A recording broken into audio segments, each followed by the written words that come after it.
Hey guys, thank you for joining us today. We have some SEL coming right up. As you can see, I am not there with you today. I haven't been there all week. I've been teaching from home.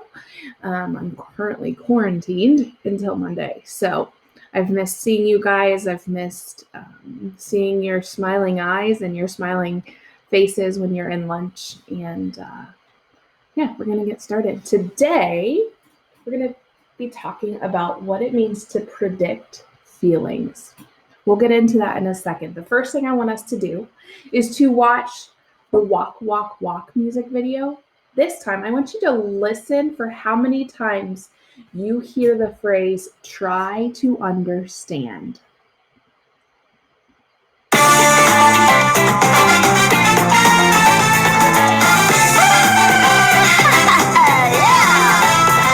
I bet you've had strong feelings coming from within. Hard to see another's point of view when you're in your own skin. Changing your perspective, thinking through your stuff.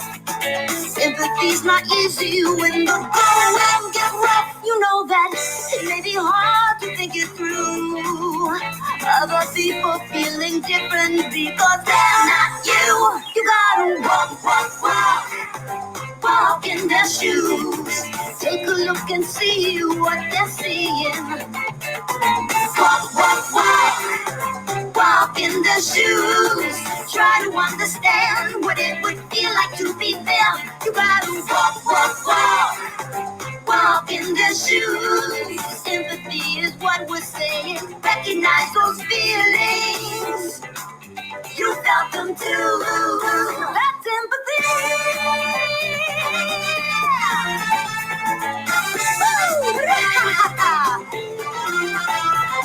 You see, she's getting angry.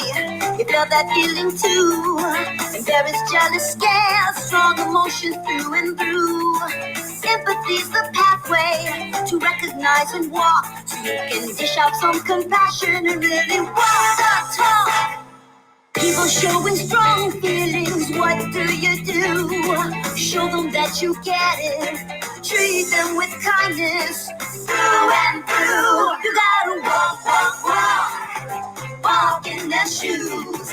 Take a look, see what they're seeing. Walk in their shoes. Try to understand what it would feel like to be them. You gotta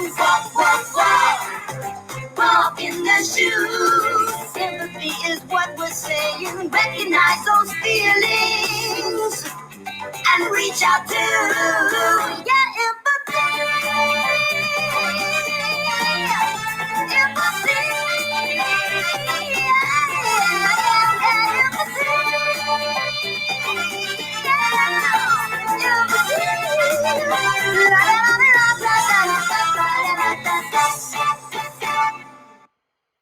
How many times did you hear, try to understand? Very good. Let's get started. What does it mean to predict feelings or predict? When you're predicting, it means that you're thinking in advance about what might happen. Thinking about our actions and how they might affect others will help us to have more empathy for others. We're going to watch a story about a boy named Lucas who tries to make his cousin feel included in his new school. Lucas is not quite sure how to do it. As you're watching, I want you to watch for clues that show how each person is feeling.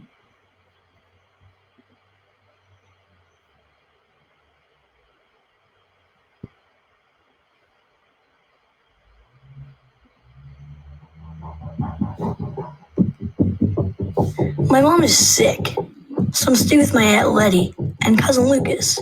I'll be staying a while, so I'm going to go to his school. My cousin Aaron is staying with us for a while. He'll be going to my school, but he's in a different class. It's kind of weird staying with them. Lucas and I get along pretty well, but we're really different. He's always wanted me to shoot hoops with him.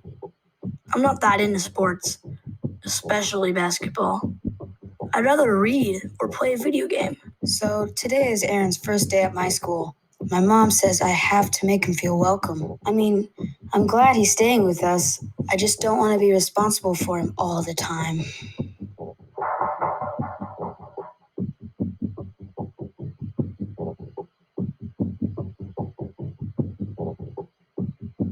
Come on, I made it so you can be on the other team. Let's play.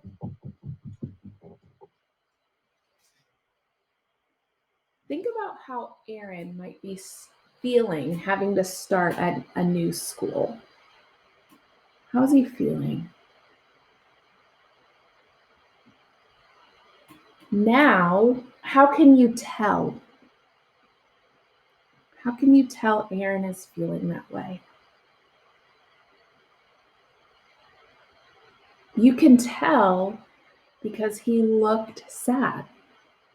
He looked really uncomfortable. He sounds nervous and shy. How does Lucas feel about having his cousin go to his school? What did Lucas do to try to help his cousin fit in?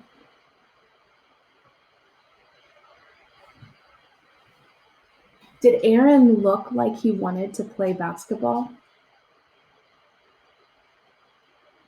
When you make plans or decisions that will affect another person, you need to consider how that person might feel about it.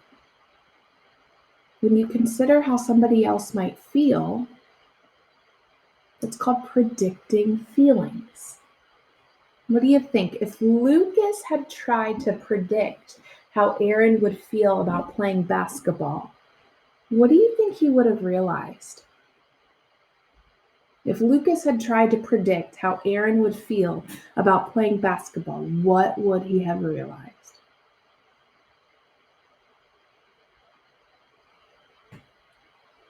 Think about what Lucas could do to help himself predict how Aaron would feel about playing basketball.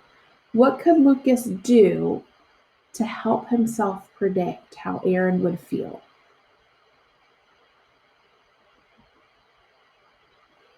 What do you think Lucas could do or say to help Aaron feel more included at school?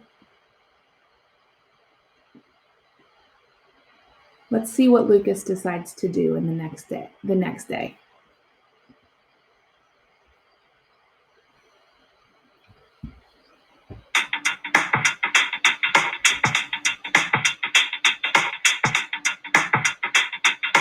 Hey, Aaron, we're going to play basketball again. But if you don't want to play, I know a group of kids who go to the library during recess. Do you want to meet them? Sure, that'd be great.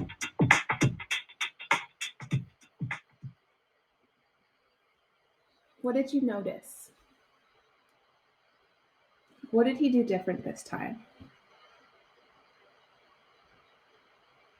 When we stop and consider other people's feelings, when we stop and think about how somebody might feel if you were to do something to them or for them or say something to them, it helps us to better understand each other, but also helps us be a better friend. When we think about how somebody else might feel if something were to happen to them, if I were to go up to Mrs. Hensley, and give her a big hug, and I think about, oh, but Mrs. Hensley doesn't like the attention like that. She doesn't like hugs. If I stopped before I did that, and I asked myself, how would she feel if I knew that she didn't like hugs? How would it make her feel?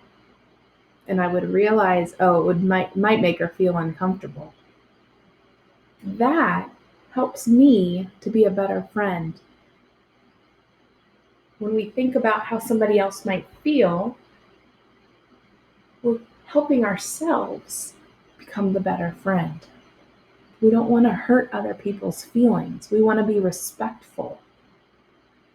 When we consider how somebody else might feel, when we're practicing predicting their feelings, that's a huge part of having empathy.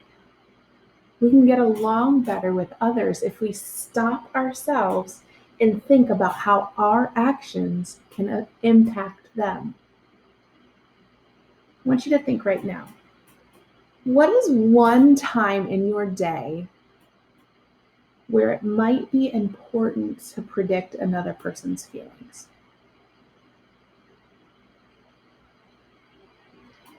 The next time we're together, we're going to talk more about considering other people's perspectives. Think a little bit about that in the next couple weeks. Considering others' perspectives. Thanks for spending time with me today, guys. Have a wonderful day.